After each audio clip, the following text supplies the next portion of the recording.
Auzubillahiminash-shaytanir-rajim. Bismillahir-rahmanir-rahim. Welcome back to this channel. This is me, Ali Wahid, and you are on the channel of Medicare. So, now, in the previous lecture, we have started that what is anti-hypertension. What is the hypertension? We have discussed the very detail about why the hypertension is causing to you. What is the pathophysiology? What is the causes of hypertension?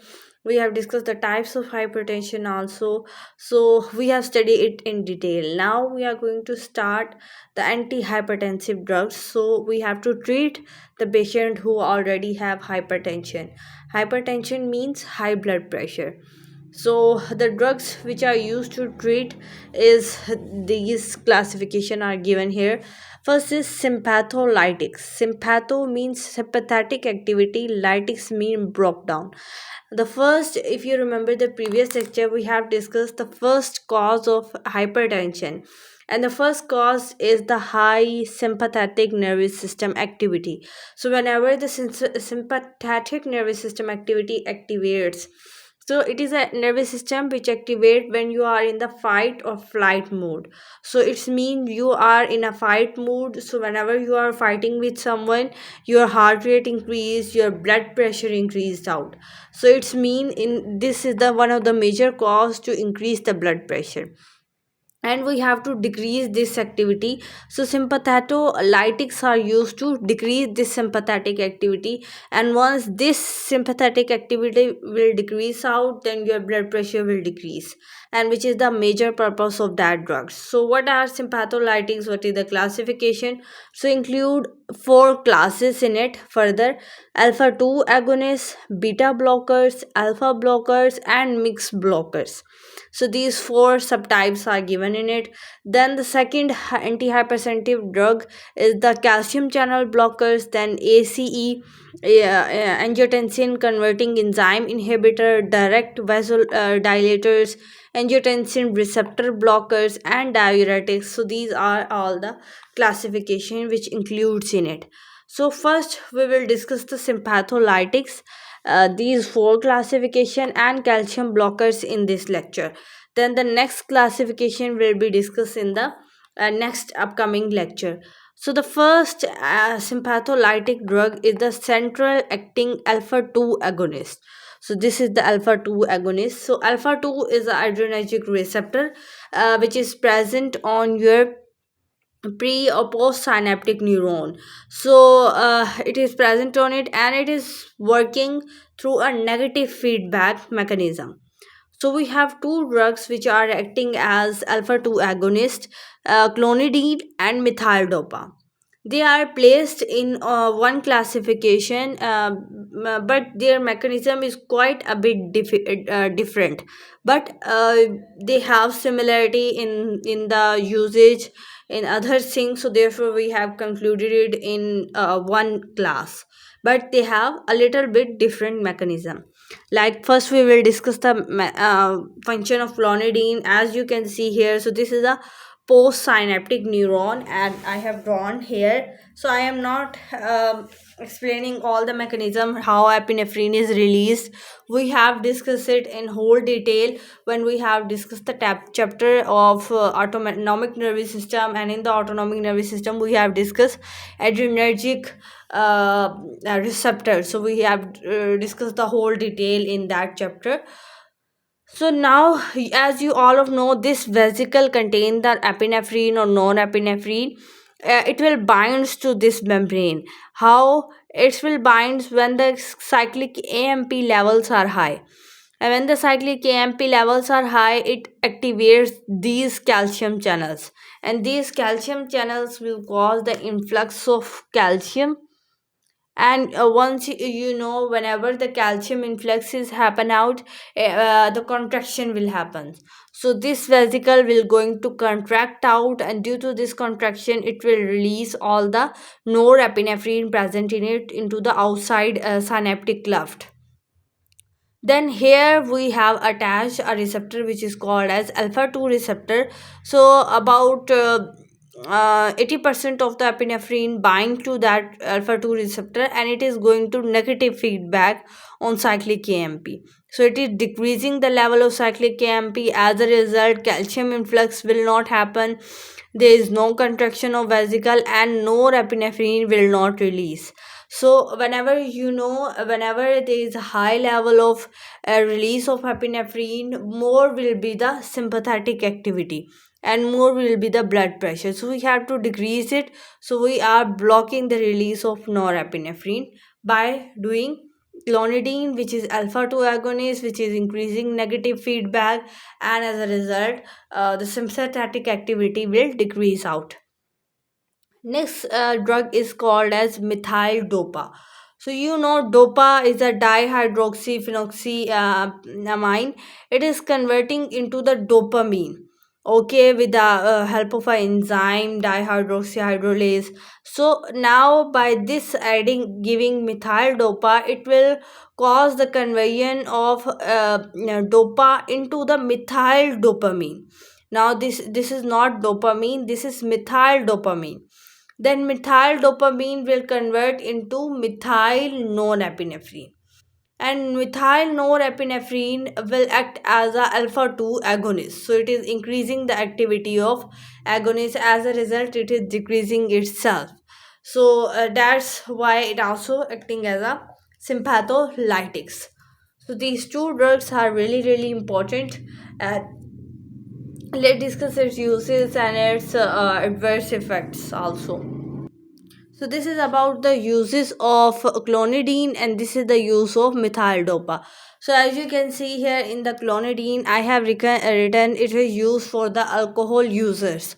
So the person who are using alcohol and benzodiazepine and the drugs which cause the sedation like effects. So when we stop them, when we prevent these patients from taking the alcohol or from taking such kind of drugs, so these patients will face a lot of withdrawal symptoms. Withdrawal symptoms are the symptoms occur when we stop a patient from taking a particular drug. So what will be the withdrawal symptom in case of a alcohol user? So his sympathetic nervous system will activate out. So as a result, his BP will increase out. Let's consider that this alcohol user is also facing the hypertension. He is also hypertensive. So if we stop take him from taking the alcohol, his withdrawal symptoms will came out, and as a result his blood pressure will more increase. Already he is a hypertension, and now due to stopping him to take the alcohol, his blood pressure will more increases, due to which we will give clonidine to that patient. As a result, clonidine will decrease the sympathetic activity and decrease the blood pressure. Now come on to the uses of methyl dopa. So methyl dopa can be used in the pregnancy, but mention it that it should be used in the low doses, and that's very beneficial because methyl dopa has very low duration. So it is using for a very less dose, and also given to the patient who have renal diseases. So that's why not every drug can be given to every patient. Okay, so a lot of things are related in our body, so we can sometimes we cannot give a particular drug to a patient who have renal disease. So we will discuss like beta blockers cannot be given to a patient who have renal disease. So therefore we should make sure that what is the history of the patient and now what to give him according to his all the diseases and all the family history and all things. So let's discuss the adverse effects. So severe kind of hypotension can happen. All sympathetic activity will decrease out. As you know, we don't want to decrease all the sympathetic activities. We just want to decrease the blood pressure, but in order to decrease the blood pressure, we are decreasing every sympathetic activity. Like sympathetic activity increase our decrease our digestive system mortality. It's increase the pupil constriction. It increase the pupil dilation, and it increases the heart rate, it increases the respiratory rate. but we only want to decrease the blood pressure. But as a result, our respiratory tract will affected out, our heart will be affected out by it. As a result, our various GIT tract will affected by it. So this is the adverse effect of that drug. It also can cause sedation. It can affect go to your brain and cause you dizziness, cause you constipation, because I know that GIT mortality is decreased now. So whenever the GIT mortality decrease, the stool will remains in your intestine. As a result, constipation will happens, and the dry mouth will occur, because in the sympathetic activity, when you are in a fighting mood, you feel more sweating. But if you are blocking or decreasing the sympathetic activity, now your secretions from your glands are decreased, and you will feel your mouth is very dry due to less secretions from the gland, all the glands, which is lacrimal, sweat gland, sebaceous gland, all the glands. So therefore you will feel your mouth is dry. Now the second class of these drugs are called as beta blockers. You know very well, beta 1 is the most important receptor, which play important part on your heart as well as on your kidney. So we have to block it, because now we don't want to increase our blood pressure. So beta 1 on the heart, it is causing increase in the contraction of the heart as well as on the conduction.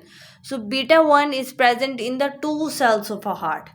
So our heart has two major cells, contractile cell and nodal cell. And beta 1 is present on the both cells. So we have to block that receptor to decrease our blood pressure. So what are the beta 1? Some selective beta 1 drugs will be used in that case, and these are the selective drug: etinol, esomolol, metoprolol and nabiviterol. Nabiviterol is also present effect on the blood vessels and causing the vasodilation there. So it's quite benefit, because it is acting on the heart as well as on the vessels. And some are the non-selective drugs acting on both beta 1 and beta 2, like propanol. This is a pro type drug, and every pro type drug you should remember that. Now, what is the mechanism of it? How the beta blockers are acting? First, their action is on the heart. And on the heart, I have explained two cells are here: nodal cell and contractile cell. Nodal cells are responsible for the conduction. Contractile cells are responsible for the contraction of your heart for the pumping. But now we are blocking these receptors.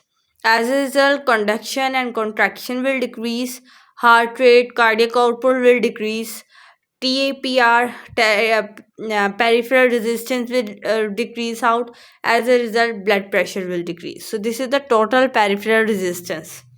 As a result, your blood pressure decreases out, which is our major purpose. So this is done. Now you know that beta 1 receptors are also present on your kidney.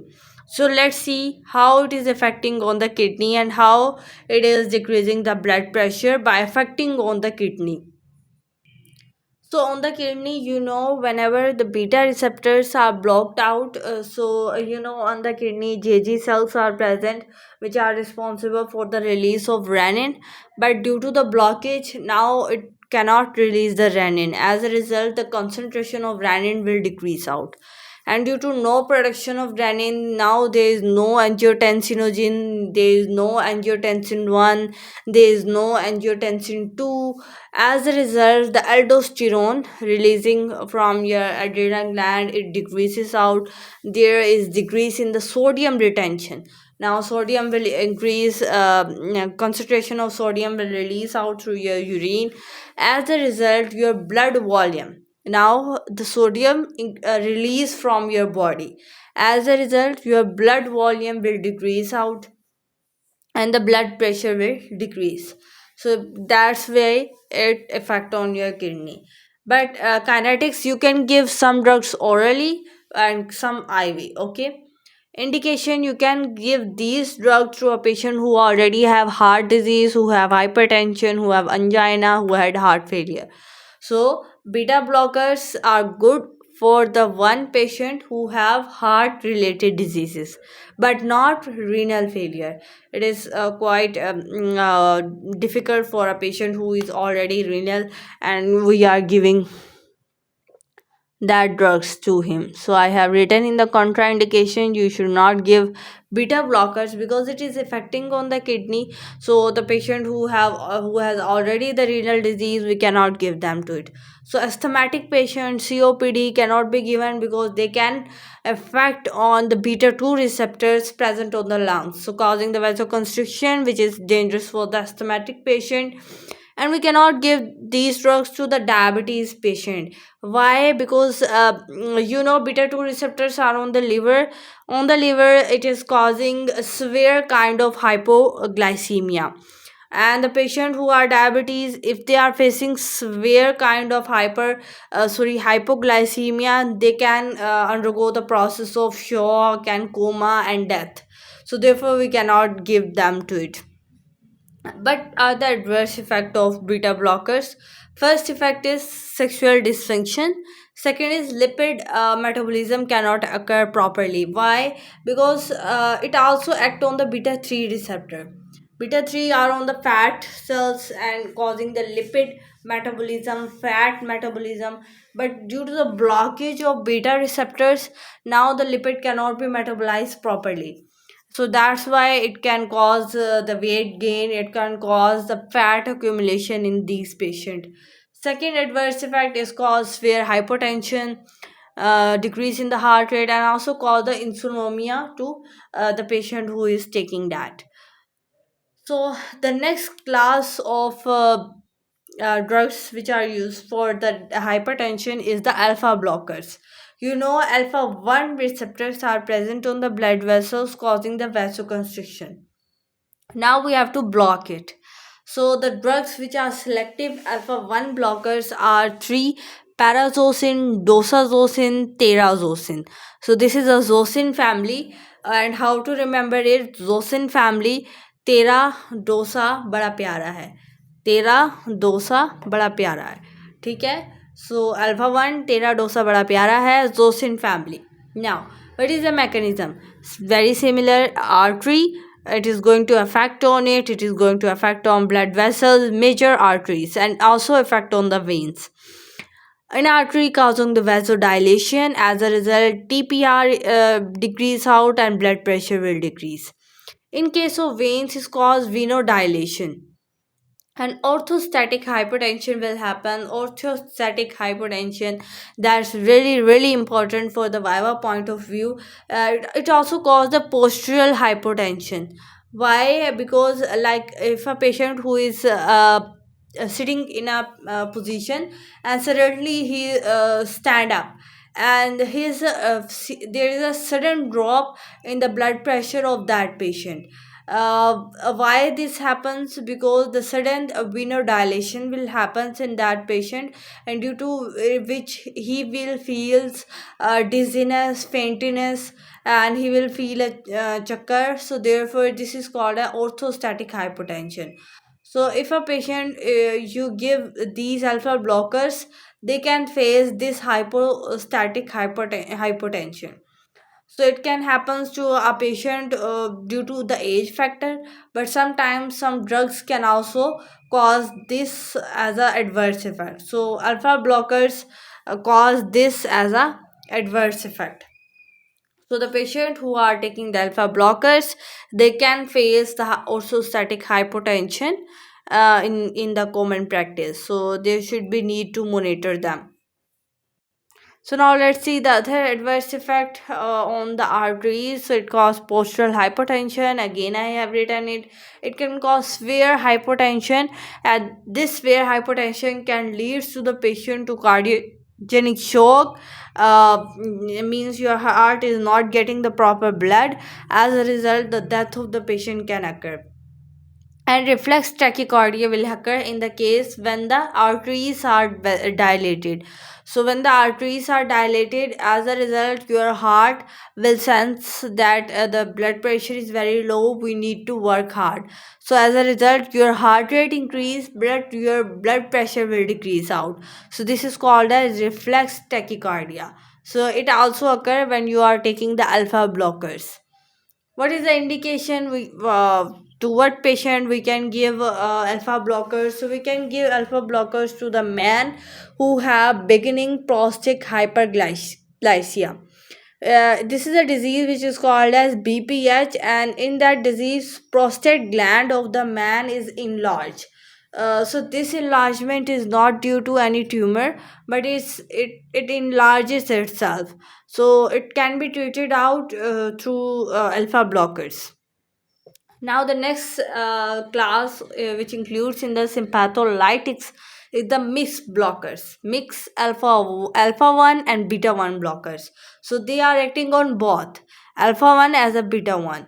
So we can include it here as the nibi volol, because it's also act on the both receptors. And what are them? So they are acting on the both. So as a result they are more beneficial, and two drugs are here for it: labitol and carvedol. Labitol is given to my teacher. It is given for the gestational hypertension. Gestational hypertension is a type of hypertension which occur to the patient who is during the pregnancy, about I think so 3 to 6 month of pregnancy. This drug can be given to that patient who cannot bear the hypertension and who have severe kind of hypertension. So we can give labetrol to it. It is beneficial for them. And the second drug is carvedol. It also has mixed action, acting on both alpha 1 and beta 1, decreasing the heart rate, decreasing the blood pressure, and vasodilating the blood vessels. So it can be given to a patient who already have heart failure and hypertension. But contraindication in the asthmatic on COPD, because beta blockers is here, so beta 2 can bind with it, and asthmatic patient can suffer it. So therefore asthmatic patient should not be given labetalol and carvedol. So the next drug classification, very very important. We have discussed the calcium blockers when we are discussing the angina pectoris. We have discussed it in detail, and again the same explanation is given here, just a little bit difference in the mechanism. So same drugs are here. Calcium channel blockers are divided into two classification: non dihydropyridine and dihydropyridine. First of all, discuss the non-dihydropyridine. Two drugs here, veramapil and diltiazem. One thing you have to remember: only these two drugs are available only in United States, not available in Pakistan and other countries. And they are very good because they are acting on the both heart as well as on the blood vessels. So that's very beneficial. United States has given a very good thing. And one thing you have to remember which very beneficial for us, that on the blood vessels it's not affecting on the veins. Okay, it only affecting the arteries. So why it is not affecting on the veins? Because veins have because when the vasodilation occur in the veins, orthostatic hypotension can occur. So therefore it is not acting on the veins. So that's very beneficial for the patient who are facing the orthostatic hypotension when they are taking the alpha blockers. So therefore it is very beneficial. And one additional information I have given to you, that there are two types of calcium channels: L type calcium channel and T type calcium channels, different in the location of them. Like L type calcium channels are on the contractile cell of your heart and on your blood vessels, and T type calcium channels are on the nodal cells of your heart, which are responsible for the conduction. So they are playing important role in it. And these two drugs are blocking this L type calcium channel. So next classification is dihydropyridine. These are all the drugs which are given in it. This is the dipine family: nifedipine, amlodipine, felodipine, nicardipine, isradipine. सो निफ़ी निफ़ी किसी का नाम है, अमाइलो, kilo और निकी car इसरा की डूब गई। ठीक है, सो इन सब ने किस पे इफेक्ट करना है? आपके ब्लड वेसल्स पे। ये बीवी क्या लिखा हुआ है? ब्लड वेसल्स पे। ठीक है, सो ये आपकी एक ब्लड वेसल्स है, उसके अंदर कैल्शियम चैनल्स हैं। कैल्शियम चैनल्स के इन्फ्लक्स की वजह से आपको पता है कॉन्ट्रैक्शन होती है और टीपीआर बढ़ेगा और ब्लड प्रेशर बढ़ेगा। सो यहाँ पर हम इस कैल्शियम चैनल को करेंगे जी यहाँ पर ब्लॉक। ये ब्लॉक तो टीपीआर नहीं बढ़ पाएगा, ब्लड प्रेशर नहीं बढ़ेगा। अच्छा, अब हम इसकी काइनेटिक्स देख लेते हैं। तो यहाँ की जो जितनी भी ड्रग्स हैं, इनकी हाफ लाइफ बहुत कम है, about 3 to 4 hours, and it is the first therapy which should be given to the patient who have calcium, who have hypertension.